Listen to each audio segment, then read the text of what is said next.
Governor Josh Stein was invited to the White House today, joining a bipartisan group of governors and getting a chance to speak directly with President Donald Trump. The governor says he used that opportunity to press for billions of dollars in Hurricane Helene recovery funding for Western North Carolina. News 13's Elijah Skipper spoke with the governor about that meeting and joins us live in Asheville tonight. So, Elijah, what did he say?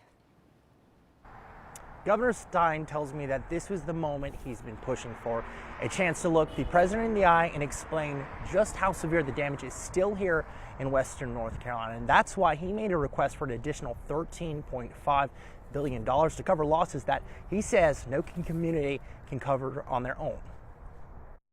Rome wasn't built in a day, and Western North Carolina is not going to recover in a day. Governor Josh Stein says after meeting with cabinet leaders from housing and Homeland Security to transportation, he finally got FaceTime with the president and didn't waste it. First of all, I thanked him for the renewed focus that he and his administration have brought to debris removal. We've removed over 16 million cubic yards of debris. It's just an incredible amount. But once you've kind of cleaned the site, you now have to rebuild. Thousands of homes, businesses, and private roads all still damaged after Helene, so Stein made a direct ask. And I said, North Carolina needs more help, honestly, Mr. President. We need another $13.5 billion. The governor says Trump told him his administration would take a hard look at the request.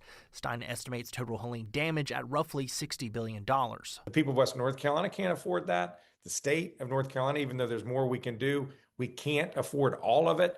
That's why we need our federal government partners. Stein also says Trump appeared receptive, pointing out the president has visited Western North Carolina multiple times since the storm. He actually has laid eyes on it, and he was explaining to the rest of the room just the unique nature and scale of the damage, because he's seen it. Other governors may not appreciate just how broad it was and how devastating it was. Back here at home, Asheville Mayor Esther Manheimer says Stein's face-to-face matters. She had just been in Washington herself, pushing for recovery resources. There seems to be unanimity in the desire to assist North Carolina and Western North Carolina specifically. I think what we bump up against is just what everyone faces, and that is when Congress stalls out and when they have an inability to move forward. We get caught up in that as well. Manheimer believes one of the most critical conversations still ahead could be with Kristi Noem. Any federal reimbursement over $100,000 requires her sign-off, which is really reimbursements to the communities of Western North Carolina who have spent their own tax dollars to be able to work on this recovery. We need her to move that money along faster, and I think it's really important that our governor is able to communicate that directly to her. Governor Stein says he'll continue to push the White House and federal agencies until those dollars arrive. Both he and the mayor say they have additional trips to Washington planned. In Asheville, Elijah Skipper, News 13.